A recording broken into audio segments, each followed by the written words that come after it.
Produce చేయగానే విధిగా గవర్నమెంట్కి అమ్మాల, గవర్నమెంట్ చెప్పిన రేటుకు అమ్మాల. దాన్ని ఎంఎస్పి అన్నారు. కాబట్టి బలవంతంగా ఏడుస్తూ అమ్మేవాళ్ళు. మా చిన్నప్పుడు నాకు బాగా గుర్తుంది, నాకు 8 ఏళ్ల వయసు అప్పుడు, అంటే అప్పుడు వస్తే దాదాపు 60 ఏళ్ల క్రితం. తహసీల్దార్ మా ఊరికి వస్తే మా ఊళ్ళో మా తాతగారు మిగతా రైతంతా పొలం అంటూ పారిపోయారు పొలాల్లో.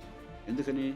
ప్రొడ్యూసర్స్ లేవే అనేవాళ్ళు. ఒక రైతు ఉత్పత్తి చేస్తే ధాన్యాన్ని ఈవేళ రేటు మార్కెట్లో రాకపోతే, ఆ రోజుల్లో 8 రూపాయలు 10 రూపాయలు ఉండేది బస్తా. రేపు పొద్దున ఒక 10 రూపాయలు రేటు పెరుగుతుందేమో, కొంత 10 రోజులు ఇంట్లో ఉంచుకుంటేనే పురుగట్టుకునేవాళ్ళు. మీ ధాన్యం మీకు రేటు కోసం దాచుకున్నారు.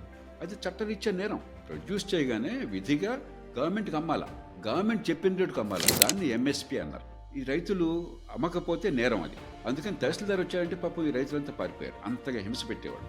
ఈ ఎంఎస్పి ఎప్పుడు కూడా మార్కెట్లో రేటు కంటే తక్కువ ఉండేది. మార్కెట్లో ఆ రోజుల్లో 50 రూపాయలు ఉందనుకోండి బస్తా, లెవీ 40 రూపాయలు ఉండేది. కాబట్టి బలవంతంగా ఏడుస్తూ అమ్మేవాడు.